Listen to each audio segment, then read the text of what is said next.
السلام علیکم every one. مولانا طارق جمیل صاحب کے جو شہزادے تھے جن کی ابھی انتقال ہوا ہے جاں باک ہوئے فائرنگ کی وجہ سے، کیا معاملات تھے کیا نہیں تھے. چلے بہت اس میں پورا پاکستان کا افسوس ہے بلکہ دنیا بھر کا افسوس ہے. تو چلے دیکھتے ہیں مولانا طارق جمیل صاحب کا ریئیکشن کیا ہے، وہ کیا کہتے ہیں اپنے بیٹے کے حوالے سے. میری زندگی میں کسی قوم میں اتنا بڑا جنازہ یہ پہلا جنازہ ہے. آپ سب کا بہت بہت شکریہ. اللہ آپ کی دعاؤں کی تو خیر میرے بیٹے کی بخشش فرمائے. آمین. اس کے درجات بلند فرمائے. آمین. اس کی کمیوں کو دور فرمائے. آمین. ہمارے نبی پاک صلی اللہ علیہ وسلم کا ارشاد مبارک ہے، جب تم پر غم آئے تو میرے غم یہ یاد کرنا تو تمہیں تسلی ہو جائے گی. تو جوان بیٹے کی موت دیکھنا یہ وہی جانتا ہے جس پہ گزر گئی، وہی جانتا ہے جس پہ گزر گئی.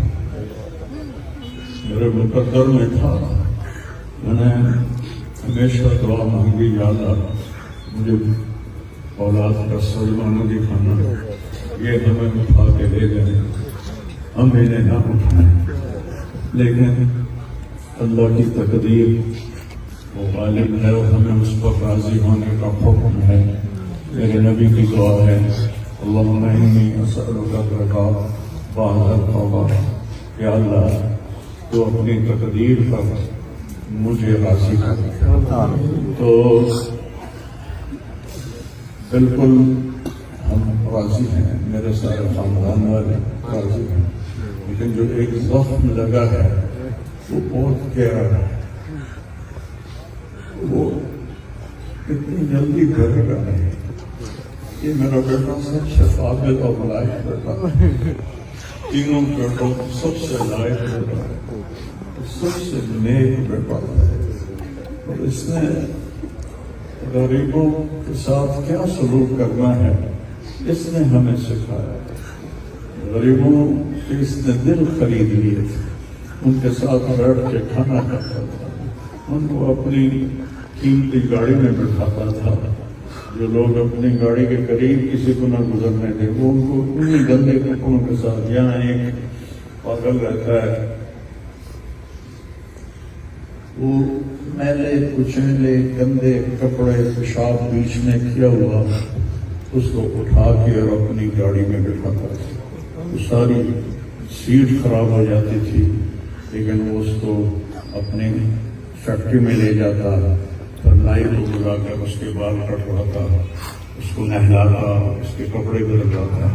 اس پورے گاؤں میں وہ پاگل صرف ایک شکل کو جانتا ہے اور ایک نام کو جانتا ہے. وہ نام کو پکار نہیں سکتا تھا، میاں میاں میاں. یہ صرف ایک اس قاسم جمیل کو وہ جانتا ہے. تو آج ہم سے رخصت ہو گیا اور یہاں ہم بے بس ہیں اور اللہ کی تقدیر پر ہم راضی ہیں. اور سعید من وعد بغیرہ، موت سے اپنی موت کو یاد کرنا چاہیے کہ ایک دن میرے اوپر بھی یہ آئے گا اور میرا بھی سانس نکلے گا، زندگی کا دھاگا ٹوٹے گا. یہ اس بچے نے وہ کام کیا علاقے میں جس کو میں اپنی تعریف نہ ہو جائے. یہ اللہ کی امانت تھی، اللہ نے اس کو اپنے پاس بلایا. لیکن بہت کم والدین کو ایسی اولاد ملتی، بہت کم والدین کو ایسی اولاد ملتی، اور اس کی جوانی میں اللہ نے بلا دیا. میں راضی ہوں، میرا سارا خاندان راضی ہے، لیکن یہ رونا تو میرے بس میں نہیں. حضرت ابراہیم رضی اللہ عنہ میرے نبی کے صاحبزادے جو حضرت ماریہ کے پیٹ سے پیدا ہوئے تھے، انہوں نے حوالی میں ان کے لیے ایک باغ میں کمرہ بنوایا تھا اور اس میں دودھ پلانے والی عورت کو اس کے سپرد کیا تھا. اور آپ مدینہ سے نکلتے اور جا کر حضرت ابراہیم کے ساتھ کھیلتے، پیار کرتے، محبت کرتے اور پھر واپس آ جاتے. ایک دن 18 ماہ کے ہو گئے. 18 ماہ کا بچہ بھاگنے دوڑنے لگتا ہے, بابا بابا کہنے لگتا ہے, ماما ماما کہنے لگتا ہے. تو آ کر خبر دی ایک صحابی, یا رسول اللہ, ابراہیم نزا کی حالت میں. تو میرے نبی مجلس میں تھے, صحابہ تھے, آپ کو سب کچھ بھول گیا. اور آپ اتنی تیزی سے نکلے کہ آپ کی چادر نیچے گر رہی تھی اور صحابہ پیچھے آپ کے بھاگ رہے تھے. اس چال کو وہ پکڑ نہیں پا رہے تھے. اور جو بھی آپ کمرے میں داخل ہوئے اور ابراہیم کو اپنی گود میں لیا تو اس نے سے اپنے بابا کو دیکھا اور اس کی آنکھیں بند ہو گئی. اور میرے نبی دار و کار ہونے لگے اور فرمایا, العین تدمع والقلب یحزن ولا نقول الا بما رضی اللہ تعالی بنا.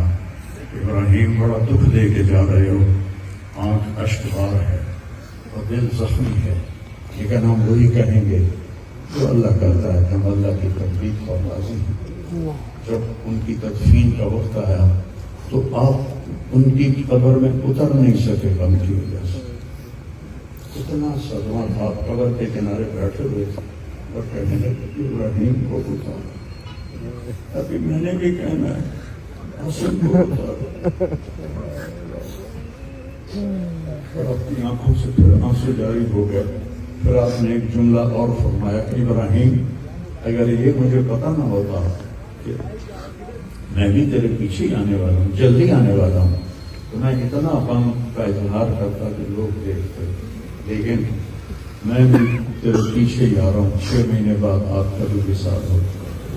تو پھر واقعہ کربلا اتنی بڑی تسلی ہے پوری امت کے لیے کہ کسی نبی کی نسل پوری تحقیر کر دی جائے اور ان کی لاشوں پہ گھوڑے چلا دیے جائیں اور ان کے سر کاٹ کے نیزوں پہ چڑھا دیے جائیں. آخری وقت میں امام علی علیہ السلام نے ایک بچہ بچ گیا تھا, عبداللہ 2 سال کا. تو آپ نے فرمایا میرا بچہ مجھے ملا تھا. باپ بھی تو میرے باپ کو اچانک ہارٹ اٹیک ہوا. میری ایک بہن لاہور تھی, ایک فیصلہ تھا, کہتے کہتے مر گیا. میری دھیاں میں نہ ملا دی اور میری دھیاں میں نہ ملا دی.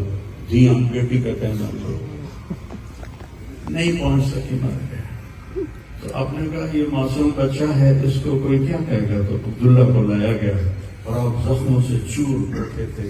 آپ نے عبداللہ کو اپنی گود میں بٹھایا اور ان کو پیار کیا, سر پہ بوسہ لیا اور اس کو ایسے دیکھ رہے تھے. ادھر حمزہ بن موقع نار نے تاپ کے تیر مارا.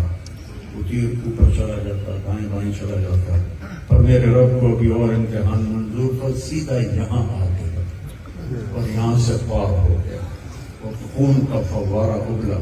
آپ نے اپنی ایسے لب میں لے کر یوں کیا, یا اللہ یہ تو راضی ہے تو میں بھی راضی ہوں, یہ تو اس گل پہ میرے اوپر راضی ہے تو میں بھی راضی ہوں.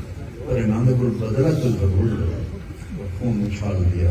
اور پھر وہ بھی شہید ہوئے اور ان کے بیٹے بھی شہید ہوئے, ان کے بھتیجے بھی شہید ہوئے, ان کے 5 بھائی شہید ہوئے. تو بھائیوں, بے شک وہ بڑی اونچی ذات تھے, پاکیزہ لوگ تھے, اللہ تعالیٰ کے محبوب مقرر لوگ تھے. ہم یہ آزمائش کبھی نہیں مانگتے, نہ ہی کبھی مانگنا. اللہ اولاد کے صدمے سے سب کو بچا. اللہ اولاد کے صدمے سے سب کو بچا. چھوٹے چھوٹے غم کے قابل نہیں, میرے اوپر بہت بڑا غم ہے. میں اللہ کا شکر گزار ہوں اور یہ سارا مجمع دیکھ کے مجھے حوصلہ ہو گیا ہے کہ میرا بیٹا واقعی بہت نیک تھا, اس کے لیے اتنا لگنا, اس کے لیے دعا کرنے آیا ہے. 40 آدمی جنازے میں ہوں اور میت کے لیے دعا کریں تو میرے نبی نے فرمایا اس کی بخشش ہو جاتی ہے. یہ تو ماشاءاللہ ہزاروں گنتی سے بھی باہر مجمع پڑا ہوا ہے. میں آپ سب کا شکر گزار ہوں. میرے بھائی, اس دن کی تیاری کر کے مرنا چاہیے. اگر اللہ راضی ہے تو اللہ کی قسم موت سے خوبصورت کوئی پیغام نہیں, موت سے خوبصورت کوئی پیغام نہیں. اور اگر اللہ ناراض ہے تو موت سے خوفناک کوئی پیغام نہیں ہے. اور یہ میرا بچہ یہ اللہ کی محبت میں ایسے تڑپتا تھا جیسے کسی کو کوئی زخم ہو جائے اور وہ تڑپتا ہے. اور ہم اللہ کو جانتے ہیں، مانتے ہیں، ہمارے احساس میں اللہ کا تعلق شامل نہیں، ہم عقلی طور پر مانتے ہیں. میری 52 سال زندگی اللہ کے راستے میں نیکی ہو، اولیاء کرام، علماء کرام کے ساتھ گزری. میں باپ ہونے کی وجہ سے نہیں کیا، میں آپ کو یقین سے کہہ رہا ہوں جیسی تڑپ اس بچے میں اللہ کی محبت کی تھی میں نے کبھی نہیں دیکھی. یہ 2 گھنٹے مجھ سے بات کرتا تھا اور میں اسے بیٹھ کے سنتا رہتا تھا. بولنے والا کب سنتا ہے کسی کی بات، لیکن یہ ان پڑھ بالکل ڈسلیکسیا کا مریض تھا، حروف کی پہچان نہیں تھی. تو اس لیے نہ یہ پڑھا، نہ دین کا کچھ پڑھا، نہ دنیا کا کچھ پڑھا، لیکن اللہ نے اس کو عقل، فہم اور اپنی محبت ایسی دی تھی کہ ہمیں محسوس ہوتا تھا کہ اس کے اندر اس محبت کی آگ ہے. اور اپنی ماں سے کہتا، ماں دعا کرنا میں مر جاؤں، میں اللہ سے ملنا چاہتا ہوں، میں اس گندی دنیا سے تنگ آ گیا ہوں. 30 سال کی عمر میں اس نے یہ کہنا شروع، میں جانا چاہتا ہوں. اگر اللہ مجھے کہے کہ تمہیں رہنا ہے یا جانا ہے، 1 سیکنڈ میں کہوں گا مجھے تیرے پاس آنا ہے، مجھے تیری ملاقات کا شوق ہے. اور مجھ سے پوچھتا ہے، بابا آگے اللہ ملے گا مجھے؟ میں نے اس سے بڑی باتیں کرنی ہیں، مجھ سے ملے گا. میں نے کہا انشاءاللہ آج تو ملو گے اپنے اللہ سے، ضرور ملو گے. تیری تڑپ، تیری تمنا رہتی تھی میں اللہ سے ملوں. میں نے اپنی زندگی میں صرف ایک آدمی ایک دیکھا ہے، یہ بچہ جس کے احساسات میں اللہ کی محبت تھی. احساسات جیسے ہمارے درد ہمارے احساس میں بھی جب شامل ہوتا ہے پھر ہم ہائے ہائے کرتے ہیں، اور جب تک شامل نہیں ہوتا تو ہم چلتے رہتے ہیں. اس بچے کو اللہ نے اپنی قدرت سے یہ تعلق اور محبت عطا فرمائی تھی. اور بس میں اور کیا تعریف کروں، میرا تو سینہ ویسے ہی زخمی ہے. بہت عالیشان بچہ اللہ نے مجھے دیا تھا. میں اللہ کی تقدیر پہ بس اس نے اسی کا تھا، اس نے لے لیا تاکہ موت سے پہلے مرنے کی تیاری کر لو. آپس کی لڑائیاں چھوڑ دو، آپس کے جھگڑے چھوڑ دو، آپس کی نفرتیں چھوڑ دو. مرنے والے سے پوچھو کہ نفرت کا کیا فائدہ ہے، جھگڑوں کا کیا فائدہ ہے.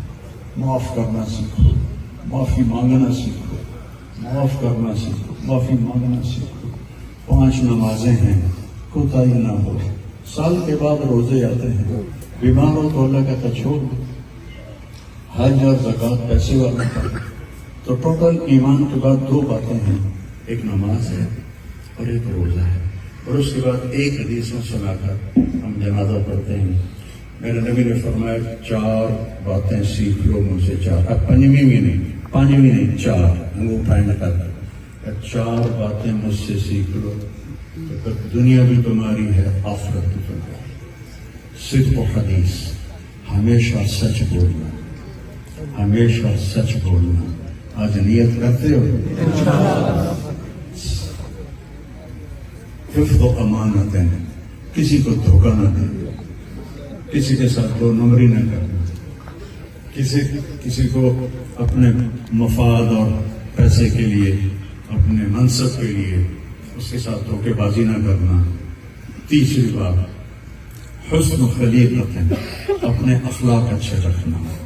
گالی، غیبت، الزام تراشیاں، جھگڑے، یہ چھوڑ کے اچھے اخلاق والے بن جاؤ. اور چوتھی بات فرمایا رفقۃ فی طعمۃ، رزق حلال کھاؤ. اب سارے مجمع سے میری اپیل ہے، آج کے بعد نماز پکی کرنی ہے، سچ بولنا ہے، اور کسی کو دھوکہ نہیں دینا، اور اپنے اخلاق اچھے کرنا ہے. کسی کو گالی نہیں دینی، کسی کو بے عزت نہیں کرنا، اور رزق حلال کمانا ہے. تو انشاءاللہ میرے نبی کا وعدہ ہے، دنیا بھی تمہاری ہے، آخرت بھی تمہاری ہے. اور ہم اپنے بیٹے کو رخصت کریں.